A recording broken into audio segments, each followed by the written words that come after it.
জাতির পিতা ইব্রাহিম আলাইহিস সালাতু ওয়াস সালাম চারটা পাখিরে ডাক দিতে দেরি, চার পাখি তার ডাকে সাড়া দিয়া তার সামনে দাঁড়াইতে দেরি করে নাই। আল্লাহ বলি, ইব্রাহিম রে, আমার কুদরতের পরীক্ষা তুমি নিছো, তোমারও বহুত পরীক্ষা আমি নিছি। এবার তোমার দায়িত্ব হলো তুমি শুধু এলান করে দাও, ঘোষণা করে দাও, আমার এই ঘর জিয়ারত করার জন্য, হজ করার জন্য। জাতির পিতা ইব্রাহিম আলাইহিস সালাতু ওয়াস সালাম এবার জাবাল আবি কুবাইসের উপরে দাঁড়াইয়া, যেই পাহাড়ের উপরে আল্লাহর নবীর শাহাদাত আঙ্গুলের ইশারায় আকাশের চারটা দুই টুকরা হইয়া একটা টুকরা জাবাল আবি কুবাইসের উপরে পড়েছিল, ওই পাহাড়ের উপরে উঠা ইব্রাহিম নবী যখন এলান করছে, কোন বর্ণনা আছে 120 বার তিনি এলান করছে, 120 বার তিনি ঘোষণা দিছে। তার ঘোষণাটা আমার আল্লাহ সারা পৃথিবীতে এমন ভাবে ছড়ায় দিছে, শুধু এই জগতে ছড়ায় নাই, আলমে আরো রুহের জগতে আল্লাহ ছড়ায় দিছে। যে যতবার জাতির পিতার ডাকে সারা দিয়ে লাব্বাইকের আওয়াজ দিছে, আল্লাহ তারে ততবারই তার ঘরের মেহমান বানাবে।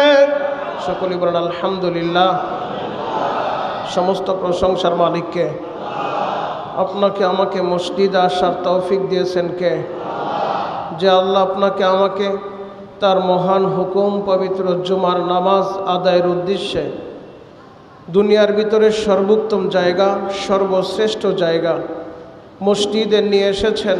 এজন্যই মহান মুনিবের দরবারে অবনীত চিত্রে কণ্ঠের সর্বোচ্চ আওয়াজ দিয়ে একবার শুকরিয়া আদায় করে আলহামদুলিল্লাহ। শুকরিয়া আদায় করলে খুশি হয় কে? একসাথে বলেন, আরো জোরে বলেন। শুকরিয়া আদায় করলে খুশি হয় আল্লাহ, বেজার হয় কে? আমরা কাকে খুশি করব? এজন্য আরেকবার বলেন আলহামদুলিল্লাহ। মুহতারাম হাজিরিন, পবিত্র মাস আজকে জিলকদের দ্বিতীয় জুমা, হজের মৌসুম চলতেছে। কারণ হজের জন্য নির্দিষ্ট 3টি মাস, 2 মাস 10 দিন, শাওয়াল, জিলকদ আর জিলহজের প্রথম 10 দিন, যেটা মূলত হজের মৌসুম। তো সারা পৃথিবী থেকে আল্লাহর মেহমানেরা পবিত্র হজ পালনের উদ্দেশ্যে আল্লাহর ঘরে যাচ্ছে। তো সেই জিলকদ মাসের আজকে দ্বিতীয় জুমা, বাংলাদেশ থেকে অনেক হাজী সাহেবেরা ইতিপূর্বে গিয়েছে, যাচ্ছে, যাবে। আমরা তাদের জন্য দোয়া করি, পাশাপাশি আমাদের জন্য দোয়া করি, আল্লাহ যেন জীবনে একবার হলে আমাদেরকে হজ্জে মাবরুর নসিব করে। সকলে বলেন আমিন। যদি কেউ আল্লাহর ঘরের জন্য, আল্লাহর ঘরে হজ করতে যেতে চায়, আল্লাহর ঘরের মেহমান হতে চায়, আল্লাহ তার মনের আশা পুরা করে। উদাহরণ দিলে আপনাদের বুঝতে সহজ হবে। যদি আমি আপনাকে বলি আজকে দুপুরে আপনার বাড়িতে আমি মেহমান হব, লজ্জায় পড়ে হলো তো আপনি নিষেধ করবেন না, হুজুর যেহেতু বলছে ঠিক আছে হুজুর চলেন। লজ্জায় পড়ে হলো যে আপনি আমার বাসায় চলেন। কেউ যদি কারো বাড়িতে মেহমান হতে চায়, আপনি আপনার এক ভাইয়ের বাড়ি মেহমান, স্বেচ্ছায় বললেন ভাই আপনার বাড়ি আজকে মেহমান হব, তো ওই ভাইয়ের অ্যাবিলিটি না থাকলেও আপনাকে নিষেধ করবে না, চক্ষু লজ্জার কারণে। তো যারা হজ করতে যায় এরা সরাসরি আল্লাহর মেহমান, আল্লাহর ঘরের মেহমান। তো কোনো বান্দা বান্দি যদি আল্লাহর ঘরের মেহমান হতে চায়, আল্লাহ তাকে কিভাবে নিষেধ করবে? এজন্য চাওয়ার মতো চাইলে অবশ্যই আল্লাহ তাকে আল্লাহর ঘরের মেহমান হিসেবে কবুল করবে। আমরাও দোয়া করি, মাওলা হে, জীবনে একবার হলো আপনি আমাদের সবাইকে হজ্জে মাবরুর নসিব করেন। সকলেই বলেন আমিন। আল্লাহ পাক রব্বুল আলামিন যখন মানুষ বানাতে চাইলেন, মানুষ বানাতে চাওয়ার সময় ফেরেশতাদের মজলিসে আল্লাহ বললেন আমি প্রতিনিধি বানাতে চাই, খলিফা বানাতে চাই। ফেরেশতারা প্রাথমিক পর্যায়ে নিষেধ করছে, আল্লাহ আপনার খলিফা বানানোর দরকার নাই, মানুষ বানানোর দরকার নাই। কারণ এরা দুনিয়াতে গিয়ে মারামারি কাটাকাটি করবে, রক্তপাত করবে। আল্লাহ মানুষ বানানোর দরকার নাই, আপনার তাসবিহ পড়ার জন্য, আপনার নামের জিকির করার জন্য আমরাই তো আছি, আমরাই তো আপনার পবিত্রতা বর্ণনা করি, আমরাই তো আপনার নামের তাসবিহ জপি, আমরাই তো আপনার শুকরিয়া আদায় করি। তাহলে মানুষ কেন বানাবেন? মানুষ বানানোর দরকার নাই। কারণ ফেরেশতাদেরকে যে আল্লাহ বানাইছে, যেই ফেরেশতাদেরকে কিয়ামের হালতে নামাজে দাঁড়ানো অবস্থায় রেখে দিছে, কিয়ামত পর্যন্ত দাঁড়ানো অবস্থায় থাকবে এমন কিছু ফেরেশতা আল্লাহ বানাইছে যাদেরকে আল্লাহ রুকুর হালতে রাইখা দিছে। কিয়ামত পর্যন্ত ওই ফেরেশতারা রুকুর হালতে আল্লাহর তাসবিহ পড়বে। এমন কিছু ফেরেশতা আল্লাহ বানাইছে যাদেরকে আল্লাহ সিজদার হালতে রাইখা দিছে। কিয়ামত পর্যন্ত ওই ফেরেশতারা সিজদার হালতে আল্লাহর তাসবিহ পড়বে। কিন্তু মানুষ আল্লাহ যাদেরকে বানাইছে এই মানুষদেরকে আল্লাহ ইবাদতের স্বাধীনতাও দিছে, গুনাহ করার স্বাদও তার দিলের ভিতরে দিয়া দিছে। ফেরেশতারা শুধু ইবাদত করতে জানে, ওরা গুনাহ করতে জানে না। ওদেরকে আল্লাহ গুনাহের সেই কামবাব ওদের দিলের ভিতরে দেয় নাই। আল্লাহ ওদেরকে বানাইছে ওরা শুধু তাসবিহ পড়ে, ওরা শুধু আল্লাহর নিয়ামতের প্রশংসা করে, ওরা শুধু সুবহানাল্লাহ আলহামদুলিল্লাহ এই জিকির করতে থাকে। কিন্তু মানুষ এমন এক জাতি, আল্লাহ মানুষকে বানাইছে, এদেরকে গুনাহ করারও স্বাধীনতা দিছে, নেক আমল করারও স্বাধীনতা দিছে, এদেরকে রাস্তা দেখায় দিছে। ফারিকুন ফিল জান্নাতি ও ফারিকুন ফিস সাইর। বান্দা রাস্তা দুইটা, একটা জান্নাতের আর একটা জাহান্নামের। আল্লাহু আকবার। দুইটা রাস্তা দিয়া দিলাম তোমাকে, স্বাধীনতাও পরিপূর্ণভাবে দিলাম। চাইলে জান্নাতের রাস্তাও চলতে পারবা, আবার জাহান্নামের রাস্তাও যাইতে পারবা। ইহদিনাস সিরাতাল মুস্তাকিম, সোজা রাস্তায় চইলা আসো, জান্নাতে যাইতে পারবা। এখন সোজা রাস্তায় না গিয়ে বাঁকা রাস্তায় আপনি চলতে পারবেন। স্বাধীনতা আল্লাহ আপনাকে দিছে। তো আল্লাহ পাক রব্বুল আলামিন ফেরেশতাদের এই জবাবের কাউন্টার দিয়া আল্লাহ বললেন, আমি যা জানি তোমরা তা জানো না।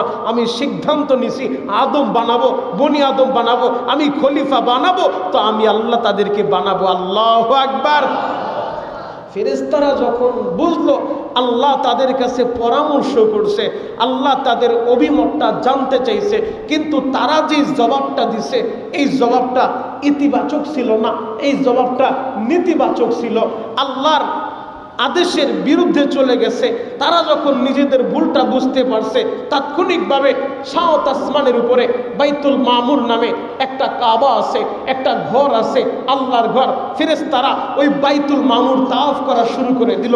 বাইতুল মামুর তাওয়াফ কইরা বাইতুল মামুরটা জড়ায় দইরা নিজের ভুলের জন্য ক্ষমা চায়। আল্লাহ, ভুল করে ফেলছি, আমাদের কাছে আপনি জানতে চাইছেন, কিন্তু আমরা অভিমতটা ব্যক্ত করছি ইতিবাচক না নেতিবাচক, আমাদের ভুল হয়ে গেছে, আমাদেরকে আপনি ক্ষমা করে দেন। আল্লাহ বলে, ফেরেশতারা তোমরা তোমাদের ভুল বুঝতে পাইরা আমার ঘর তাওয়াফ করলা, বাইতুল মামুর তাওয়াফ করলা, আমি যে আদম বানাবো, আমি যে বনি আদম বানাবো, আদমের সন্তানদেরকে বানাবো, আমি আল্লাহ এই সাত আসমানের নিচে জমিনের ভিতরে একটা কাবা বানাইতে চাই। আমার ওই বনি আদমেরা, আদমের সন্তানগুলা, এই মানুষগুলা যদি কখনো ভুল করে ফেলে, এরাও যখন ভুল করে ওই কাবা ঘরটা তাওয়াফ করবে, আমি আল্লাহ এদের জীবনের সব গুনাহ মাফ করে দেব। আরো আসতে বলেন। মানুষ বানানোর আগে আল্লাহ কাবা বানানোর সিদ্ধান্ত নিলেন। আল্লাহ সেটাই বলেন, ইন্না আউওয়ালা বাইতিন উযিআ লিন-নাস। আমি আল্লাহ মানুষের জন্য এই পৃথিবীতে একটা ঘর বানাইলাম, লাল্লাযী বিবাক্কাতা মুবারাকাও ওয়া হুদাল লিল আলামিন। যে ঘরটা সর্বপ্রথম ঘর এই পৃথিবীতে, সর্বপ্রথম ঘর খানায় কাবা বাইতুল্লাহ। কেন বানাইছে? গোটা জগতের, শুধু মানুষের না, হুদাল লিল আলামিন, গোটা জগতের হেদায়েতের জন্য। আল্লাহু আকবার। আল্লাহ হলেন রব্বুল আলামিন, আল্লাহ হলেন রব্বুল আলামিন। তার বন্ধু আমাদের নবী হলেন রহমাতুল লিল আলামিন। আর যে ঘরটা বানাইছে হুদাল লিল আলামিন, গোটা জগতের হেদায়েতের জন্য, গোটা জগতের মাখলুকাতের জন্য। মুহতারাম হাজিরিন, মাখলুকের দিলের ভিতরও কাবার মোহব্বত আছে, মাখলুকাতের অন্তরের ভিতরও কাবার মোহব্বত আছে। সর্বপ্রথম ঘর আল্লাহ বানাইতে চাইলেন বাইতুল মামুরের সোজা নিচে, আর কাবাঘর থেকে সোজা উপরে, সাত আসমানের উপরে। ফেরেশতাদের জন্য যেই কাবা বানাইছে বাইতুল মামুর, প্রতিদিন 70,000 ফেরেশতা ওই বাইতুল মামুর তাওয়াফ করে। আল্লাহু আকবার। শুরু লগ্ন থেকে তাওয়াফ করতেছে, প্রতিদিন চলতেছে। তা পৃথিবীর সর্বপ্রথম ঘর খানায় কাবা বাইতুল্লাহ, আল্লাহ বানাইলেন এই জগতের মানুষের হেদায়েতের জন্য। হেদায়েতের কেন্দ্রবিন্দু যেটাকে বলা হয় ওই কাবাঘর, ওই কাবার সাথে যাদের দিলটা লটকানো থাকবে, ওই কাবার শাখা পোশাখা সারা পৃথিবীর মসজিদগুলো কাবাঘরের শাখা। আমাদের এই মসজিদ কাবাঘরের শাখা, বাইতুল মুকাররম মসজিদ কাবাঘরের শাখা, মদিনার মসজিদ কাবাঘরের শাখা, সারা পৃথিবীর মসজিদগুলো এই মসজিদের সাথে যাদের দিলটা লটকানো থাকবে, আজান কখন হবে, মসজিদে কখন যাব, যাদের এই দিলটা কাবার শাখা এবং কাবার সাথে লটকানো থাকবে, ময়দানে মাহশারে যেদিন আরশের ছায়া ছাড়া আর ভিন্ন কোনো ছায়া পাওয়া যাবে না, আল্লাহ পাক রব্বুল আলামিন ওই হাসরের ময়দানে মাহশারে আরশের ছায়ার নিচে ওই বান্দাবান্দিকে ছায়া দিবে যাদের দিলটা মসজিদের সাথে, যাদের দিলটা কাবার সাথে লটকানো ছিল। আল্লাহু আকবার। আপনারা যারা আজানের সাথে সাথে মসজিদে ছুটে আসেন, আমাকে মসজিদে যেতে হবে, এই দিলটা যাদের মসজিদের সাথে থাকবে তো ময়দানে মাহশারে এরা হাসরের ময়দানে আরো আজিমের নিচে ছায়া পাবে। মুহতারাম হাজিরিন, গত জুমায় আমরা আলোচনা করেছিলাম এই প্রথম ঘর কাবাঘর আল্লাহ সাইয়েদনা আদম আলাইহিস সালাতু ওয়াস সালাম এবং তার সন্তান পরবর্তীতে নূহ নবীর প্লাবনের মাধ্যমে এই কাবাঘরটা নিশ্চিহ্ন হয়ে গেছিল। এরপরে জাতির পিতা ইব্রাহিম আলাইহিস সালাতু ওয়াস সালামের মাধ্যমে আল্লাহ পাক রব্বুল আলামিন এই কাবাঘরটা আবার নির্মাণ করলেন। ইব্রাহিম আলাইহিস সালাতু ওয়াস সালাম বললেন, আল্লাহ আমি যে কাবাঘর নির্মাণ করব, আমার এই ইঞ্জিনিয়ারিং প্ল্যান দিবে কে? আল্লাহ বলে, দুনিয়ার কেউ না, আমার ঘরের প্ল্যান আমি আল্লাহ নিজে দিয়া দিব। আল্লাহু আকবার। তো ইব্রাহিম আলাইহিস সালাতু ওয়াস সালাম তিনি হলেন খলিলুল্লাহ, আল্লাহর খলিল, আল্লাহর বন্ধু। তার সন্তান জাবিহুল্লাহ আল্লাহর জন্য নিজের গর্দান দিয়া দিছে, আল্লাহর জন্য জবাই হইতে রেডি হয়ে গেছে। একদিকে খলিলুল্লাহ আর একদিকে জাবিহুল্লাহ, দুই বাপ ছেলে মিলে আল্লাহর ঘর, আল্লাহর দেখানো নকশা অনুযায়ী, আল্লাহর দেখানো ডেকোরেশন অনুযায়ী আল্লাহর ঘর নির্মাণ করতেছে, আল্লাহর ঘর সাজাইতেছে। ঘর যখন নির্মাণ করতেছে, আমাদের এই মসজিদটা যেই কর্মচারী দিয়া, যেই লেবার মিস্ত্রি দিয়া আমাদের কমিটির ভাইরা কাজ করাইছে, সারা বছর সারা মাসে যদিও মিস্ত্রিকে বিল না দেয়, যেদিন কাজটা কমপ্লিট হয়ে যাবে ওই দিন কি আর বিল না দিয়া পারা যায়? আরো জোরে বলেন, পারা যায়? আপনি নিজে একটা বাড়ি নির্মাণ করছেন, মাসকে মাস হয়তো বিলটা ঝুলায় রাখছেন, যেদিন আপনার বাড়িটা কমপ্লিট হয়ে যাবে, আপনাকে হ্যান্ড ওভার করবে, আপনার কাজ শেষ, ওই দিন মিস্ত্রিকে আর খালি হাতে ফিরাইতে পারবেন না। ওই দিন মিস্ত্রির পারিশ্রমিক তো দিবেনই, অ্যাডভান্স তাকে বোনাসও দেওয়া লাগে। কথা বলেন ঠিক কি? পারিশ্রমিকের সাথে সাথে বোনাসও দিতে হয়। আপনার কাজ আপনার মন মতো আমি করে দিছি, আপনার কাজটা আপনি বুঝে নেন, আমাকে আপনি খুশি করেন। তো খলিলুল্লাহ আল্লাহর খলিল আল্লাহর ঘর নির্মাণ করছে। নির্মাণ যখন হয়ে গেছে, এবার কাবা ঘরের সাথে কাবার দরজার পাশে একটা জায়গা আছে মুলতাজেম। এই মুলতাজেমে বাপ ছেলে মিলিয়া প্রথমে কপালটা লাগাইছে, এরপরে সিনাটা লাগাইছে, দুইটা হাত দুই দিকে বাড়ায় দিছে। জাতির পিতা ইব্রাহিম আলাইহিস সালাতু ওয়াস সালাম, ইব্রাহিম খলিলুল্লাহ কাবার ওই মুলতাজিমের সাথে এই সিনাটা লাগা কাবা ঘরটা জড়ায় দইরা আল্লাহর কাছে চোখের পানি দিয়া দোয়া শুরু করছে। আল্লাহু আকবার। আল্লাহ আপনি আমার এই খেদমত কবুল করেন, বাপ ছেলে মিলে আপনার ঘর বানাইলাম। দোয়া শুরু করছে, দোয়ার সাথে সাথে আরেকটা দোয়া করতেছে, রব্বানা ওয়াবআথ ফীহিম রাসূলাম মিনহুম। আল্লাহ আমার এই সন্তান ইসমাইলের মাধ্যমে আপনি এমন এক রসুলকে পাঠায় দেন, আখিরি জামানার পয়গম্বর নবীর জন্য দোয়া করতেছে, এমন এক রসুলকে আপনি পাঠায় দেন যাকে আপনি কিতাব দিবেন, যাকে আপনি হিকমত দিবেন, এমন এক রসুল আপনি আমার বংশে পাঠায় দেন। আল্লাহ জাতির পিতার দোয়া এমন ভাবে কবুল করছে, খলিলুল্লাহ দোয়া করছে, জাবিহুল্লাহ আমিন বলছে। আল্লাহ পাক রব্বুল আলামিন খলিলুল্লাহর ঔরসে, জাবিহুল্লাহর ঔরসে আখিরি জামানার পয়গম্বর হাবিবুল্লাহকে আল্লাহ পাঠায় দিছে। আল্লাহু আকবার। ইসমাইল আলাইহিস সালাতু ওয়াস সালামের বংশধর আমাদের নবী হাবিবুল্লাহ, আল্লাহর প্রিয়, আল্লাহর বন্ধু। মুহতারাম হাজিরিন, জাতির পিতার দোয়া আল্লাহ কবুল করছে। যতগুলো দোয়া করছে আল্লাহ কবুল করছে। সারা পৃথিবী থেকে যারা আল্লাহর ঘরের মেহমান হবে, আল্লাহর ঘরের মেহমানেরা খানায় কাবা তোয়াফ করবে, এদের দোয়াটা আল্লাহ কবুল করবে। যারা ওই মুলতাজিমে সিনাটা লাগায় দোয়া করবে, যারা মুলতাজিমের ঠোঁটটা লাগায় দোয়া করবে, এদের দোয়া আল্লাহ কবুল কবুল করবে। কাবার ঘরের ভিতরে এমন কিছু জায়গা আছে যেই জায়গায় দোয়া করলে কোনো ফিরত নাই, ডাইরেক্ট কবুল হয়। এই দুনিয়ার ভিতরে এমন কিছু কিছু সময় আছে যেই সময়ের দোয়া আল্লাহ ডাইরেক্ট কবুল করে। রমজান মাসে ইফতারিকে সামনে নিয়ে দোয়া করলে ডাইরেক্ট কবুল করলে, গভীর রাতে তাহাজ্জুদের সময় যখন দুনিয়ার মানুষ ঘুমায় যায়, আল্লাহ কিন্তু ঘুমায় না।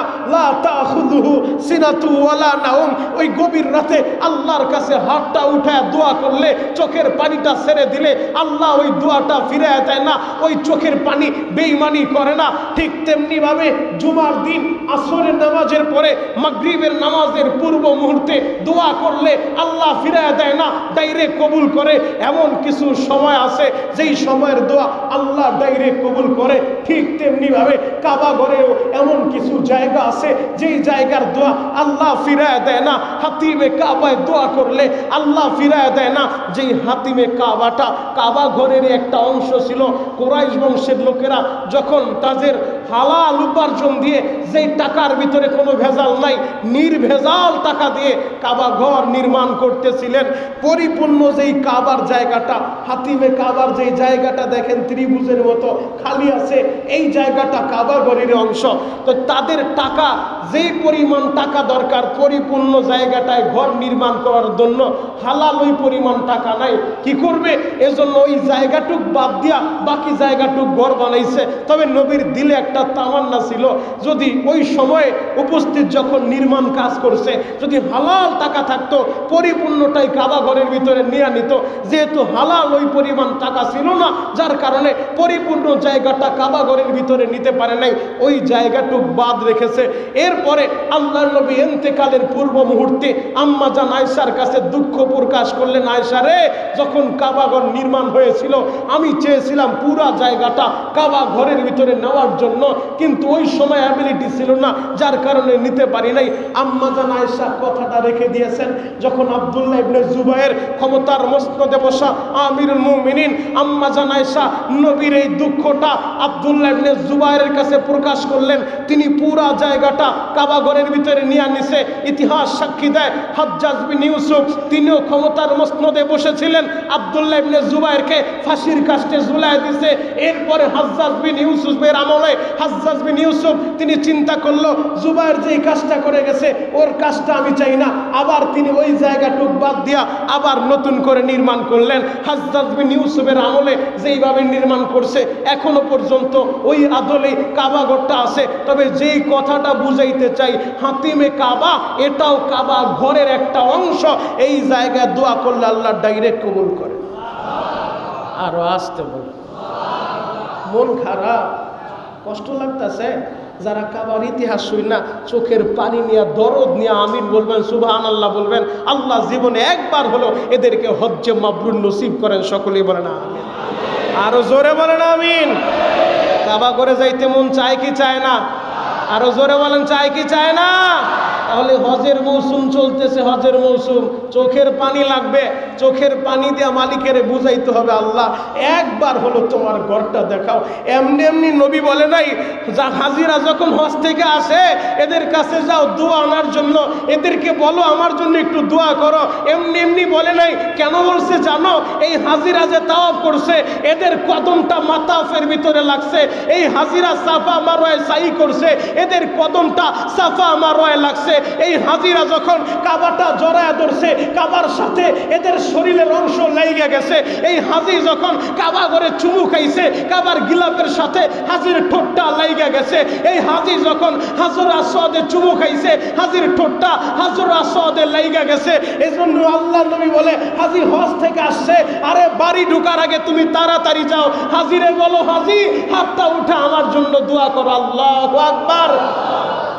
এই হাজিদের কাছে দোয়া আনার জন্য আল্লাহ নবী বলছে, যেই কথাটা বলতেছিলাম, কাবার ভিতরে এমন কিছু জায়গা আছে যেই জায়গায় ডাইরেক্ট দোয়া কবুল হয়। মিজাবে রহমতের নিচে দাঁড়ায় নবীজি দোয়া করতেন। ওই জায়গায় দোয়া করলে ডাইরেক্ট দোয়া কবুল হয়। রুকনি ইয়ামানি থেকে শুরু করে হাজরে আসওয়াদ পর্যন্ত যেই জায়গাটা, এই জায়গায় একটা দোয়া পড়তে হয়। হাজিদেরকে জিজ্ঞেস করেন, রব্বানা আতিনা ফিদ দুনিয়া হাসানা ওয়া ফিল আখিরাতি হাসানা ওয়া কিনা আযাব আযাবান নার। এই দোয়াটা এমন একটা দোয়া, আর এই দোয়ার ভিতরে দুনিয়া এবং আখিরাত উভয় জাহানের হাসানা, উভয় জাহানের কল্যাণ আল্লাহ রেখে দিয়েছে। আল্লাহু আকবার। তার রুকনে আমানিতে ডাইরেক্ট দোয়া কবুল হয়। এজন্যই তো রমজান মাসে আমরা বলি বেশি বেশি এই দোয়া করেন। কেন বলে? এটাই রহমত, মাগফিরাত, নাজাত তিন অংশ আছে। তিন অংশ আল্লাহ ঢুকায় দিছে। রহমতও আছে, মাগফিরাতও আছে, নাজাতও আছে। রব্বানা আতিনা ফিদ দুনিয়া, আল্লাহ আমারে দুনিয়া দেন। আল্লাহর কাছে দুনিয়া চাইলাম, আল্লাহর কাছে দুনিয়ায় কল্যাণ চাইলাম, আল্লাহর কাছে দুনিয়ায় সম্মান চাইলাম। অফিল আখিরাতি হাসানা, আল্লাহ আখিরাতুল হাসানা দেন। আখিরাতে মাফ কইরা আমারে ধন্য করেন, আখিরাতে ক্ষমা কইরা আখিরাতে আমারে জান্নাত দিয়া আমারে ধন্য বানান। ওকিনা আযাবান নার, আল্লাহ জাহান্নামের আগুন থেকে আমারে মুক্তি দেন। রহমত, মাগফিরাত, নাজাত তিন অংশ আল্লাহ একটা দোয়ার ভিতরে ঢুকায় দিয়েছে। আল্লাহু আকবার। তাই রুকনে আমানিতে দোয়াটা করতে হয়। রুকনে আমানিতে ডাইরেক্ট দোয়া কবুল হয়।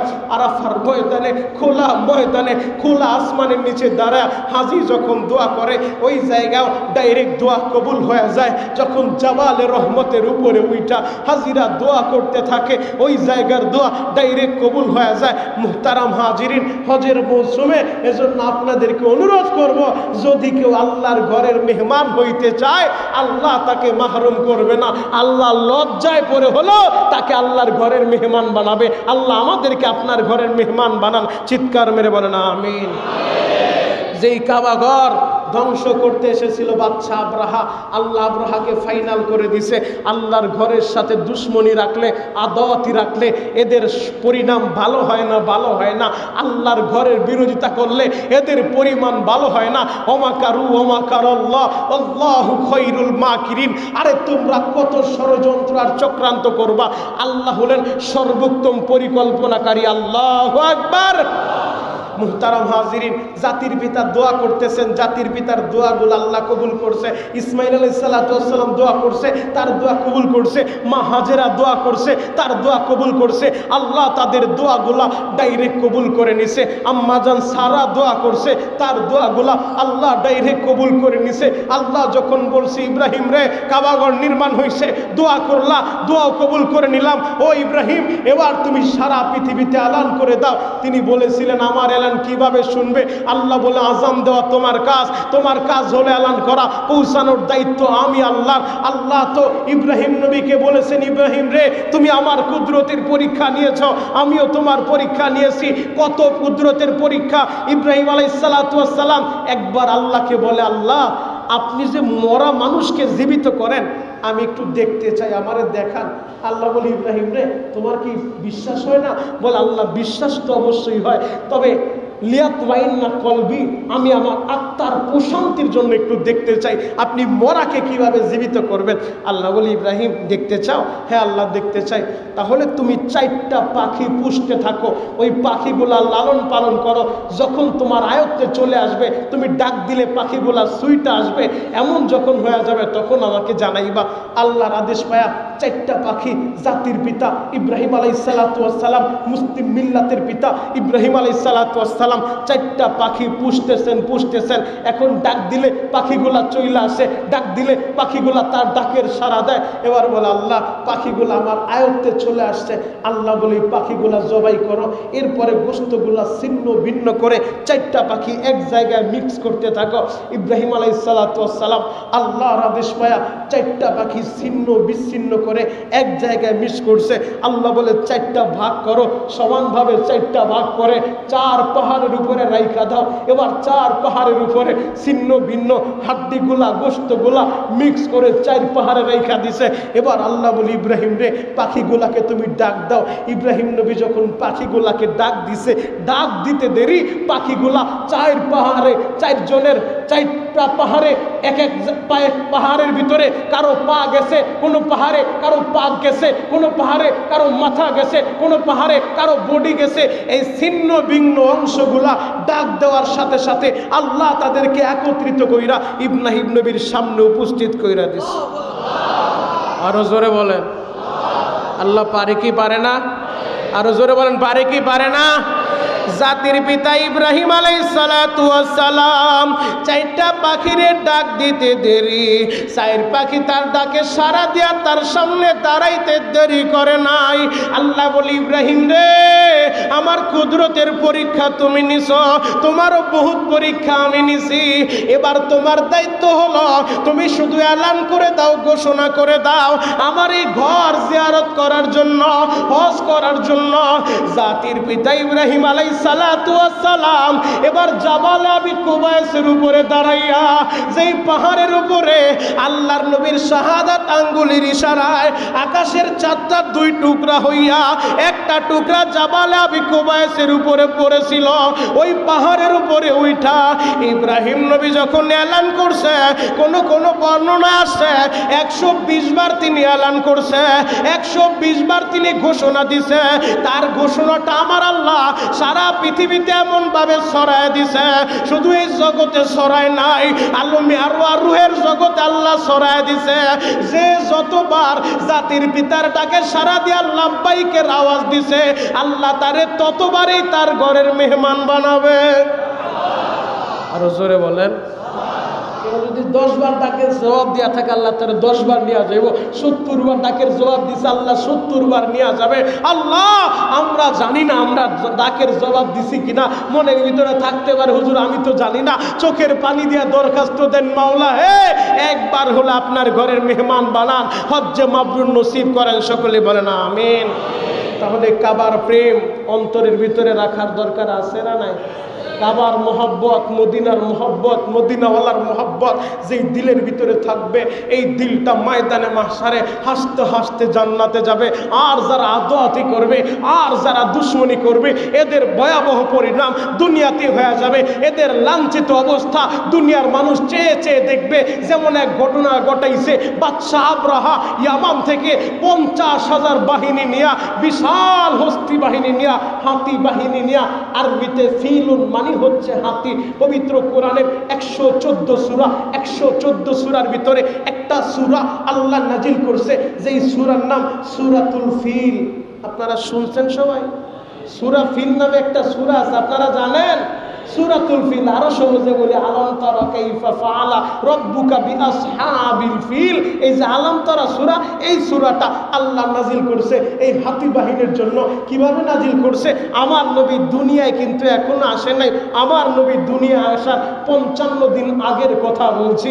নবী এখনো দুনিয়া আসে নাই, নবী দুনিয়া আসার 55 দিন আগে বাদশাহ আবরাহা নামে একজন জালিম শাসক, যাকে আল্লাহ অনেক ক্ষমতা দিয়েছিলেন, যিনি চৌকস একজন সেনা প্রধান ছিলেন, পরবর্তী পর্যায়ে ক্ষমতার মসনদে বসেছেন ইয়ামানের মুসেল শহরে। এই বাদশাহ আবরাহা 50,000 সৈন্যবাহিনী নিয়া, বিশাল হস্তি বাহিনী নিয়া, এই হাতির ভিতরে সবচেয়ে সেরা যেই হাতি, সবচেয়ে সেনাপতি যেই হাতি, বডির দিক থেকেও শক্তির দিক থেকেও ওই হাতিরটার নাম ছিল মাহমুদ। এই মাহমুদ নামক হাতির নেতৃত্বে বিশাল হস্তি বাহিনী নিয়া বাদশাহ আবরাহা এসেছে। উদ্দেশ্য কাবাঘরকে ভেঙে ফেলবে। তার উদ্দেশ্য হলো কাবার 4 কোণায় 4টা শিকল লাগায়া এই মাহমুদ নামক হাতির সাথে লাগায় দিব। ও যখন টান মারবে, ও টান মারলে ওই কাবাঘর মাটির সাথে মিশে যাবে। কারণ এই বাদশাহ আবরাহা দেখেছে সারা পৃথিবী থেকে মানুষেরা, লক্ষ লক্ষ মানুষ কাবাঘরে আসে হজ করার জন্য। তৎকালীন জামানায় যদিও তারা অনেকে মূর্তি পূজা করত, মক্কার বেঈমানগুলা কাবাঘরের ভিতরেও 360টা মূর্তি ঢুকাইছে। এরপরেও এরা হজ করত।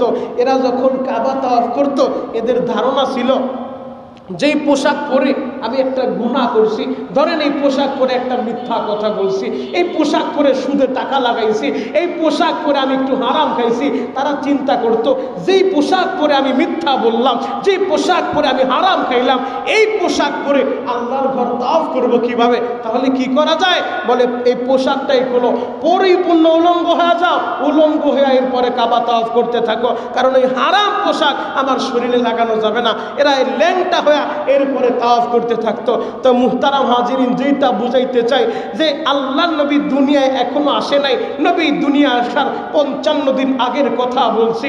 বাদশাহ আবরাহা তিনি দেখলো সারা পৃথিবী থেকে মানুষেরা কাবাঘরকে মহব্বত করে, কাবাঘরকে ভালোবাসে। তিনি স্বর্ণ মুদ্রা দিয়া ডুপ্লিকেট একটা কাবা বানাইছে ওই ইয়ামানের ভিতরে। ওই ইয়ামানের কাবা যখন বানাইছে, হজের মৌসুম শেষে কুরাইশ বংশের দুইটা যুবক যায় বাদশাহ আব্রাহার ওই ডুপ্লিকেট বানানো কাবার ভিতরে এমনভাবে পায়খানা করছে, পায়খানা কইরা পুরা দেওয়ালটা লেপটায় দিছে। বাদশাহ আব্রাহা যখন তার ঘরটা উদ্বোধন করতে আসছে, দুর্গন্ধে ঘরের ভিতরে ঢুকা যায় না। এবার বাদশাহ আব্রাহা সিদ্ধান্ত নিছে, এত বড় দুঃসাহসকার। তারা জানাইলো কুরাইশ বংশের দুইটা যুবক আসছিল, ওরা কাবার মোহাব্বত দেখায় ভিতরে ডুইকা পায়খানা কইরা দেওয়ালটা লেপটায় দিছে। এবার বাদশাহ নিজের স্বর্ণ মুদ্রা ছড়ায় নিজেই আগুন লাগায় দিছে, কারণ মানুষ যদি জানে আমার কাবার ভিতরে মানুষ পায়খানা করছে, এই লজ্জা রাখি কোথায়। নিজেই নিজের কাবায় আগুন লাগায় দিছে। আগুন লাগায় প্রতিশোধ নেওয়ার জন্য রেডি হয়ে গেছে, বিশাল বাহিনী তৈরি করছে। নামাজও লাগে না, রোজাও লাগে না। আছে না নাই? আসতে বলেন, আছে না নাই? আমাদের এই নবাবগঞ্জ দোহারের ভিতরে এক ভণ্ড বাবা, তিনি কাবা বানাইছে 360 টাকা দিয়া। তার কাবা তাওয়াফ করলে আর আপনার 7 লাখ টাকা খরচ করে হজে যাওয়া লাগবে না, সেই মক্কার মদিনায় যাওয়া লাগবে না, ওই দোহারে গেলে হজ করা যাবে। এমন এক ভণ্ডের আবির্ভাব হয়েছিল, কথা বলেন ঠিক কিনা? এমন যে সমস্ত ভণ্ডগুলো আছে যারা বলে নামাজ লাগে না, রোজা লাগে না, হজ লাগে না, এগুলা নিঃসন্দেহে ভণ্ড, কথা বলেন ঠিক কিনা? আল্লাহ এদেরকে হেদায়েত দান করুক, সকলে বলেন আমিন। বাদশাহ আব্রাহা বিশাল বাহিনী নিয়ে আরাফার ময়দানের পরে আশেপাশে অবস্থান করতেছিলেন। আরাফা, মিনা, মুজদালিফা এর কাছাকাছি জায়গায় তারা অবস্থান করতেছিল। অবস্থান করার পরে আব্রাহা সিদ্ধান্ত নিল, এই মক্কা শরীফের এই কাবার যে মুতাওয়াল্লি আছে, নেতা যে আছে, নেতারে খবর দাও, আগে নেতার সাথে একটা সমঝোতা করি, যদি সমঝোতা আসে ভালো, না আসলে আমরা আক্রমণ চালাবো। আগের দিন বিকালবেলা ঈশা আব্রাহা এলান করে দিছে, তাদের মালগুলা সম্পদগুলা চিজ করো। কারোর সাথে যুদ্ধে জয়ী লাভ হতে হলে তার সম্পত্তিগুলো আত্মসাৎ করতে হয়, তার সম্পত্তি চেঞ্জ করতে হয়, তার ব্যাংক ব্যালেন্স যা আছে সবগুলা চিজ করতে হয়, যেন শত্রু তার সাথে আর কোনো সম্পদের মাধ্যমে, টাকা পয়সার মাধ্যমে বিজয়ী না হতে পারে। আব্রাহা সেই কাজটাই করলো। তিনি মক্কা নগরীতে ঢোকার আগে তিনি মক্কার মানুষদের সম্পদগুলা, উটগুলা চিজ করে নিয়ে গেল। তার বাহিনীর লোকেরা আমার নবীর দাদা আব্দুল মুত্তালিবের, যেই আব্দুল মুত্তালিব তৎকালীন জামানায় মক্কার নেতা ছিলেন, কাবাগরের মুতাওয়াল্লি ছিলেন, তার 200 উট চিজ করে নিয়ে আসছে, ধরে নিয়ে আসছে। এবার আব্রাহা সংবাদ পাঠাইছে, তাকে আসতে বলো। আব্রাহার ডাকে সাড়া দিয়া আমার নবীর দাদা আব্দুল মুত্তালিব সিদ্ধান্ত নিলেন, যেহেতু আমরা তাদের সাথে যুদ্ধ করে পারবো না, আগে যাই। আব্দুল মুত্তালিব যখন রওনা দিলেন, নবী কিন্তু এখনো দুনিয়া আসে নাই। আমার নবীকে এমন একটা বংশে আল্লাহ পাঠাইছে, সম্ভ্রান্ত পরিবারে। আমার নবীর দাদার চেহারাটা এত সুন্দর ছিল। আমার নবীর দাদা যখন আসতেছিল, এই দিক দিয়া আব্রাহা একজন অহংকারী বাদশাহ, তিনি যুদ্ধ করতে গেছে, তার সিংহাসন নিয়ে গেছে, ওই জায়গায় যাও সিংহাসনে বসছে। আব্রাহা কারো সামনে মাথা নত করে না। আব্রাহা এমন একজন অহংকারী বাদশাহ, আব্রাহা সিংহাসনে বসে আছে, কারো সামনে সে মাথা নত করে না। যখন আমার নবীর দাদা আব্দুল মুত্তালিব আসতেছে, আব্দুল মুত্তালিবের চেহারাটা এত সুন্দর, উঁচা লম্বা বডি ফিগার এত সুন্দর। আরে আব্দুল মুত্তালিবকে দেখার সাথে সাথে অহংকারী বাদশাহ আব্রাহা নিজের অজান্তে চেয়ার সাইরা দাঁড়ায় গেছে। আর জোরে বলেন, চেয়ার সেরা দাঁড়ায় গেছে। বলে আপনি চেয়ারের ভিতরে বসেন। নবীর দাদা চেয়ারের ভিতরে বসছে। আব্রাহা কারো সামনে মাথা নত করে না। সৈন্য বাহিনীদের মাথা খারাপ, কে আসলো, কার তারে দেখাই চেয়ারটা সাইরা দিছে। এবার কথা বলতে বলতে আমার নবীর দাদা আব্দুল মুত্তালিব সর্বপ্রথম কথা বলে, আব্রাহা তোমার সৈন্য বাহিনীরা আমার 200 উট নিয়ে আসছে, আমার উটগুলো আমারে ফিরিয়ে দাও, আমি চলে যাব। বাদশাহ আব্রাহা বলে, এত সময় আপনার আমি সম্মান করছি, আপনার চেহারা দেখা প্রেমে পড়ে গেছি। আর আমি ভেবেছিলাম আপনি তো ভালো মানুষ, আপনি কেমন দায়িত্বশীল বলেন তো? আপনি কাবাগরের মুতাওয়াল্লি, আমি বললাম আপনার কাবায় আক্রমণ করব, আগামীকাল সকাল 10টা বাজে কাবাগর ভাঙতে যাব, আপনি সেই ব্যাপারে কোনো কথাই বললেন না। আপনি আইসা নিজের উট ফিরে চান যে আমার উটগুলা দিয়া দাও, আমি চইলা যাব। আপনার তো উচিত ছিল আমার কাছে আইসা আত্মসমর্পণ করা, আমার কাছে অনুনয় বিনয় করা, কান্নাকাটি করা, যে আপনি আক্রমণ কইরেন না, তাহলে একটা বিবেচনা করা যেত। আপনি কেমন মুতাওয়াল্লি? এবার আব্দুল মুত্তালিব বলে, আব্রাহা ওই কাবার মালিক আমি না, আমি না, কাবার একজন মালিক আছে, তিনি কে? আরো জোরে বলেন তিনি কে? কাবার মালিক হলেন আল্লাহ। যে উটগুলা ধরে নিয়ে আসছে উটগুলা আমার, উটের মালিক আমি, আমার উট আমি নিতে আসছি। যার ঘর তোমরা ভাঙতে আসছো সেই আল্লাহ তোমাদের সাথে বোঝাপড়া করবে, আল্লাহ সিদ্ধান্ত নিবে তার ঘর কি সে রক্ষা করবে নাকি তোমাদের হাতে তুলে দিবে, সেটা তার দায়িত্ব। ঘর তার, হেফাজত করবে তিনি। এই জায়গা আমার কোনো কিছু করার নাই। আমি আমার উটগুলা নিতে আসছি, আমার উটগুলা দিলে আমি চলে যাব। এবার উটগুলা নিয়ে আব্দুল মুত্তালিব চলে আসছে। আব্দুল মুত্তালিব আইসা কাবার আশেপাশে যারা বসবাস করে সবাইকে ডাক দিয়া বলল, তোমরা পাহাড়ের উপরে চইলা যাও। বাদশা আব্রাহা বিশাল বাহিনী নিয়ে আসছে, 50,000 সৈন্যবাহিনী, আবার হস্তি বাহিনী নিয়ে আসছে। তাদের সাথে মোকাবেলা করার সামর্থ্য আমরা রাখি না।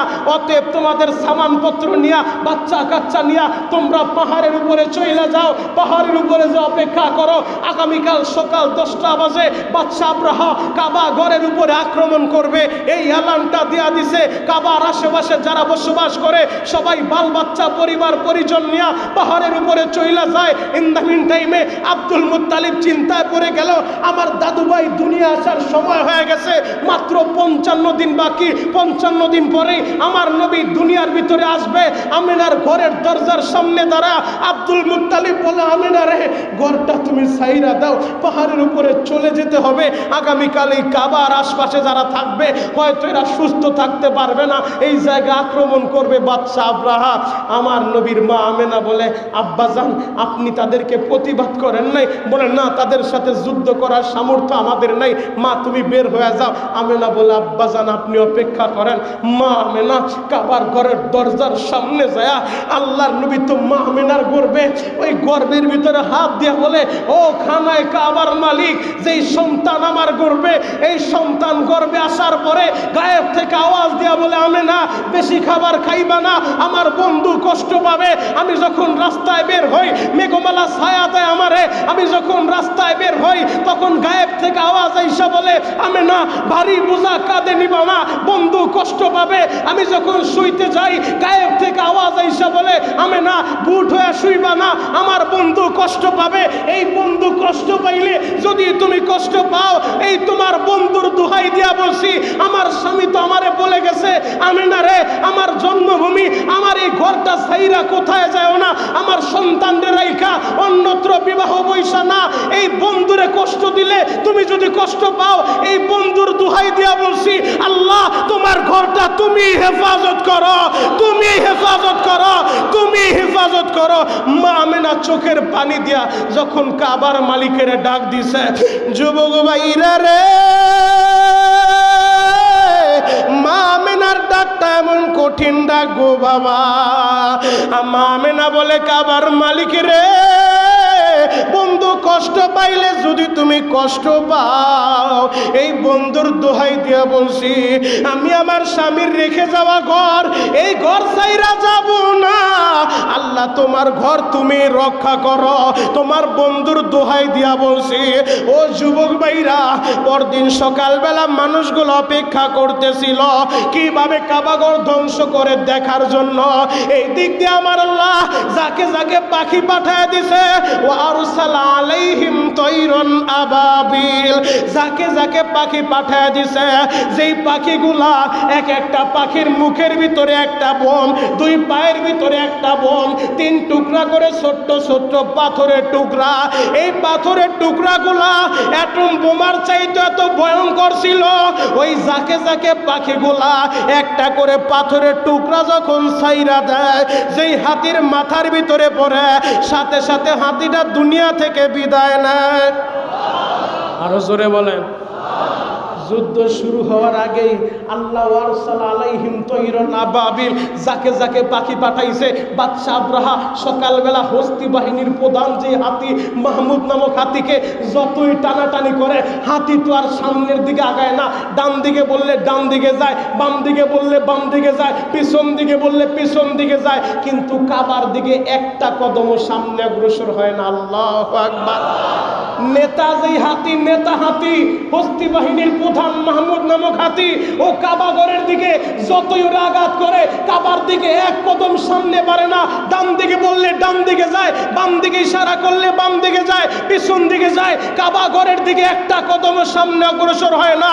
ওই মিনার পাশে একটা জায়গা আছে ওয়াদি মুহাসসর, হাজিরা যখন হজে যায় এদেরকে জিজ্ঞেস করেন ওয়াদি মুহাসসর, ওই জায়গার ভিতরে হস্তি বাহিনীকে আল্লাহ ধ্বংস করছে, কিয়ামত পর্যন্ত 24 ঘন্টা ওই জায়গায় আল্লাহর লানত নাজিল হয়। এজন্য নবী বলে ওয়াদি মুহাসসরের পাশ দিয়া যখন যাও তোমরা দ্রুত এই জায়গাটা কাটায় যাও, এই জায়গায় অল টাইম আল্লাহর লানত পড়ে। যারা কাবা ঘর ভাঙতে আসছে আল্লাহ ওদেরকে ধ্বংস করে দিছে, যারা কাবার বিরোধিতা করছে ওদের ষড়যন্ত্র চক্রান্ত আল্লাহ ধূলিসাৎ করে দিছে। কাবার শাখা পোশাখা যত মসজিদ আছে এই মসজিদগুলা কাবার শাখা, এই মসজিদের মুহাব্বত যাদের দিলে থাকবে এরা দুনিয়াতে সম্মানিত হবে, আর যারা ষড়যন্ত্র করবে ওদেরকেও আল্লাহ আব্রাহার মতো ফাইনাল করবে। কথা বলেন ঠিক কিনা? মুসলমানের প্রথম কেবলা, যেইকে প্রথম কেবলা আজকে দেখা যায় যেই সমস্ত ইয়াহুদির গোষ্ঠীরা প্রথম কেবলা দখল করছে, টু মুর অপেক্ষা করো, তোমাদের পরিণতিও আব্রাহার মতো হবে। কথা বলেন ঠিক কিনা? ঘরটা হলো বাইতুল্লাহ, মাত্র 3 ব্যাগ সিমেন্ট যদি সুবারটা কেন্দ্রীয় মসজিদে দিয়া দোয়া কবুলের আশা করেন। আর খানায় কাবা বাইতুল্লাহ, যেই বাইতুল্লাহ বানাইছে ইব্রাহিম নবী, বাইতুল মুকাররম বানায় নাই, বাইতুল্লাহ বানাইছে ইব্রাহিম নবীর প্রতিটা দোয়া আল্লাহ কবুল করছে। ইব্রাহিমের সন্তানেরা তোমরাও তৈরি হয়ে যাও, ওই বাইতুল্লাহর মোহব্বত দিলের ভিতরে রাখতে হবে, মদিনার মোহব্বত দিলের ভিতরে রাখতে হবে। যতদিন বাঁচবো বাইতুল্লাহকে মোহব্বত করব, বাইতুল্লাহকে ভালোবাসবো। আল্লাহ চোখের পানি দিয়া তোমার কাছে দরখাস্ত দেই, একবার হলেও হজ্জে মাবরুর আমাদেরকে নসিব করো। চিৎকার মেরে বলেন আমিন। আল্লাহ আমাদের সবাইকে বুঝা এবং আমল করার তৌফিক দান করুক, সকলে বলেন আমিন। আব্রাহার করুণ পরিণতি সূরাতুল ফিলের ভিতরে আল্লাহ বিস্তারিত বলে দিছে। আলাম তারা কাইফা ফাআলা রাব্বুকা বিআসহাবিল ফিল, নবীজি আপনি কি দেখেন নাই হস্তি বাহিনীর সাথে আল্লাহ কিরূপ আচরণ করছে? নবী তো দুনিয়ায় আসে নাই, নবী কিভাবে দেখবে?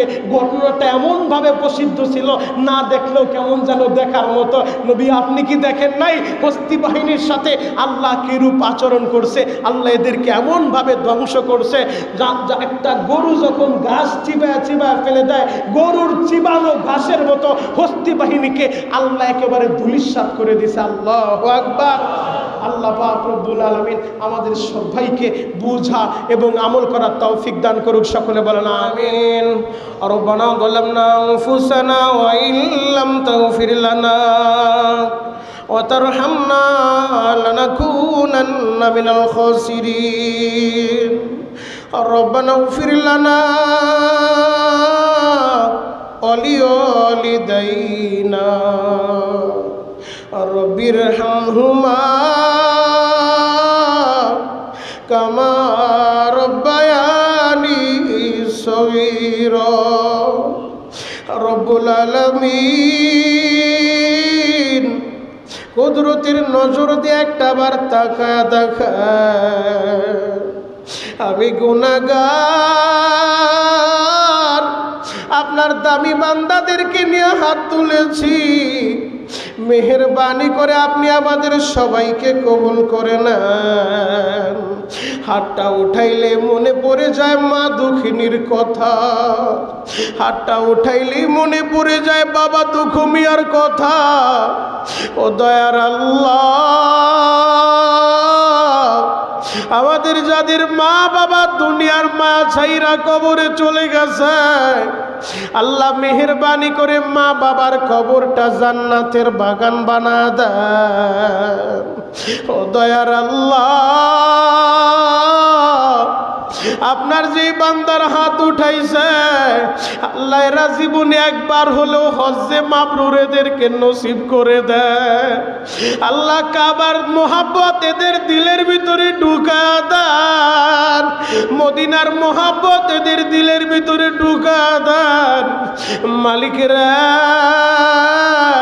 সারা পৃথিবী থেকে আপনার মেহমানেরা আপনার ঘরের দিকে যায়, হজের মৌসুম আসলেই কলিজার ভিতরে ব্যথা শুরু হয়ে যায়। হাজিরা লাব্বাইক লাব্বাইক আওয়াজ দিয়া আপনার ঘরের দিকে রওনা দেয় রে মালিক। আপনি আমাদেরকে একবার হলেও হজ্জে মাবরুর নসিব করে দেন আল্লাহ। মদিনাওয়ালারে একবার হলেও স্বপ্নে দেখা দেন আল্লাহ। হজ্জে মাবরুর নসিব না করে কবরের ডাকা আপনি দিয়েন না রব্বুল আলামিন। আজকে জুমার নামাজের পূর্ব মুহূর্তে আপনার যেই দামি বান্দারা 100 করে টাকা দান করলো আপনার ঘরে, আমার অনেক ভাই হয়তো টাকা নিয়ে আসে নাই রে মাওলা। এরপরে ওরা নিয়ত করে 10টা টাকাও যারা দিছে, ও দয়ার আল্লাহ এদের দানের উসিলায় এদেরকে মক্কা মদিনা দেখান গো। মক্কা মদিনা না দেখাইয়া একজন আপনি খবরে নিন না।